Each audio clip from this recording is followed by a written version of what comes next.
Welcome to part two of When the Well Runs Dry. It's actually not part two of the book, it's just part two of me reading it. So we're continuing from where we left off in part one, and this is January the 6th. You're probably wondering why I haven't mentioned Molly. The truth is that I don't see her as often as I used to. You'd hardly recognize her, she's lost so much weight. The only reason she's come to see me today is that it's been raining all day. I had to stop feeding her. There was nothing left to feed her. I give her the occasional piece of goat or chicken when there is some. But most of the time she has to make do with whatever she can find in the fields. She's turned into quite a good hunter. I know that seems hard to believe when you think back to that fat, lazy moggy that used to hang around you all the time. But I guess that necessity is the mother of invention. Molly has certainly reinvented herself into a lean, mean hunting machine. Although you wouldn't think of it to look at her now, I'm struggling to write this diary because Molly feels she's not getting enough attention and keeps lying on top of it. On rainy days like these, I tend to tidy the house or tackle the mending pile. I've taken up knitting again. There was a jumper my mother made which was beyond repair, so I've unpicked it and I'm trying to knit a new jumper from a pattern I found in your old arts and crafts stuff. I'll let you know how it turns out. Tidying the house today, I found a box of old photos. They brought back lots of memories, mainly of our arguments, but there were good memories too, like the day we had a party for the King's coronation. I know the party was meant to be ironic, but everyone had such a good time. I wonder what happened to everyone in the photos. We lost touch with all of them over the years as communication became more difficult. I hope some of them survived, however, it seems unlikely now. I still get the occasional pack of stray dogs up here. Molly usually comes to see me when they're around. I don't attempt to shoo them away anymore. Risk of rabies is too great. The goat and chicken pens are too sturdy and high for dogs, though they do cause the poor animals some distress. Those are sleepless nights until the pack gets bored and moves on. I have everything too well secured for them to do any damage. Trampled vegetables are about the worst of it. Don't see many foxes either. I think people ate most of them not long after the collapse.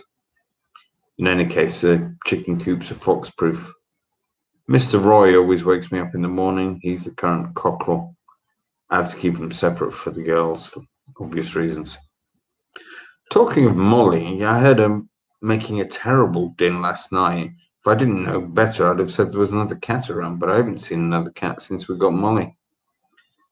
I also took the Christmas decorations down today. Yes, I do still bother with Christmas, although it's becoming more and more tedious doing everything for myself.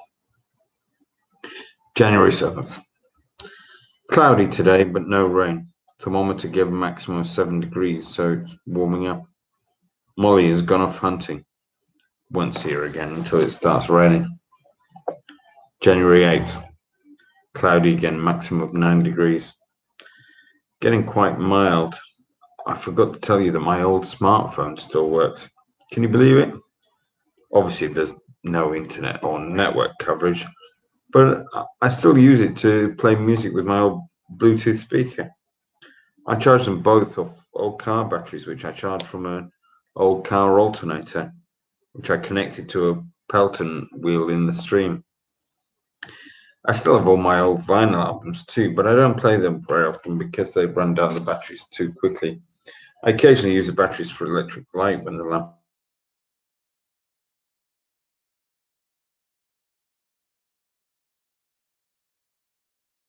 I wonder how long it'll last. January 9th. Saw a bit of the sun today, maximum 8 degrees C. I've been thinking that you might not know how bad things got after you left. I just assumed that things got bad everywhere. The first I knew was when Mark from the village stumbled out of the woods in a blind panic. It took me a good half hour and a cup of mint tea to calm him down long enough to tell me what had happened, but he never really calmed down altogether. He was always on edge, looking down the valley as if he expected something to come out the woods at any minute. After a while, he told me his story, how the men arrived in trucks and went house to house, stealing everything and killing whoever was inside. Mark was in his garden. He hid behind the compost bins and could see through the French doors his wife, Sophia, first raped, then murdered, but he was too scared to do anything about it. He waited until the men moved to his neighbour's house and then jumped the back fence and followed the river upstream until he came to the wood. I fed him, tried to persuade him to stay with me, but he was too scared. And I also think a little ashamed. He was convinced that at any moment the men would appear at the edge of the wood. When he had finished eating, he left, climbed the hill behind the house, and I never saw him again.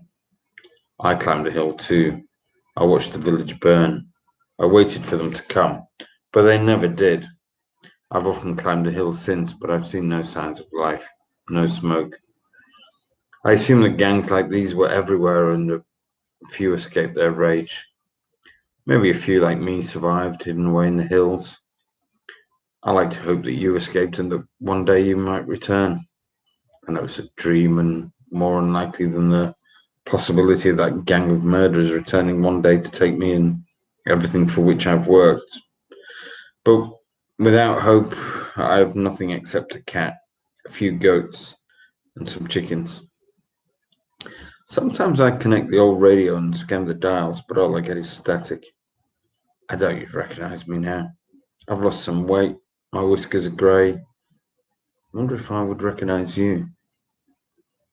January 10th.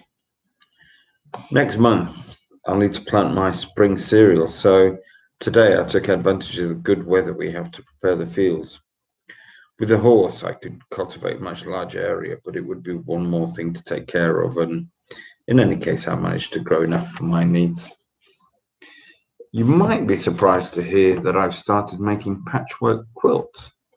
They're not very good, but they make use of some old clothes and they are a way of making new blankets. My clothes, as you can imagine, are a little worse for wear. I can mend and darn, but I can't make new clothes, apart from the knitting I told you about.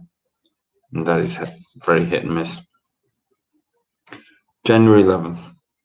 Although it's quite mild in the day, the minimum temperature last night was still only 2 degrees Celsius. I sleep near the stove, which I leave burning through the night, and I sleep in my clothes beneath a few blankets, old and new. There's no gas anymore, and therefore no central heating. If the sun comes out during the day, then it does warm the water in the black pipes I've coiled on the roof, but more often than not, it's cloudy like today, and I boil water for a wash. I don't have the benefit of weather forecasts anymore, but I've learned to get a feel for what the weather is doing. It still feels quite mild now, but I have a feeling that this mild weather is not going to last and we'll have another cold spell on its way. This has a bearing on which plants and seeds I dare plant outside at the moment. I think I'll wait a week or so before planting anything but the hardiest varieties. Today, as well as checking all the canes and making small repairs to the trellis, I weeded the asparagus and strawberry beds and renewed the mulch. I sieved the third compost bays, returning the large matter to the first bays, and setting the small matter aside ready for me to dig into the beds. Having freed up the third bays, I returned the second bays to the third bays and the first bays into the second bays, freeing up the first bays for the next batches of food and garden waste. I also emptied the composting toilet into the first bay. I use for that kind of waste. It wasn't as bad as you might imagine. The way the compost toilet works means the waste is already decomposed fairly well by the time it's ready for me to remove. The capacity of the toilet is much greater than the small amount of waste I produce. We're quite fortunate in the years leading up to the collapse to be able to prepare well. I know that you thought I was mad, but I managed to accumulate many things that are now proving incredibly useful. I wonder how those who didn't believe the collapse was coming are managing. I wonder how you're managing. I miss rice and pasta. I could attempt to grow it or make it, but it always seemed more hassle than it's worth. I don't even bake bread anymore because the effort to grind the wheat into the flour. So for most of the year, I find myself eating a lot of potatoes. I have butter from the goats and plenty of herbs, but I'm a bit fed up with them. Most meals involve potatoes with seasonal veg, except when it's goat or chicken killing time. You know, the thing about people is that they're addicted to the way they live their lives, and they refuse to believe anything that might interfere with them living the kind of lives they want to live. I've seen it repeated over and over again.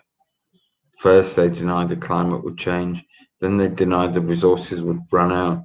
You know, right up until the end, the people in the village refused to accept the inevitable. I saw Mark the day before it happened. I was there, down in the village. There had been warnings and reports of similar attacks in other valleys. Then a man came. He was raving. He kept saying, "They're coming," repeating it over and over again. He wouldn't stop.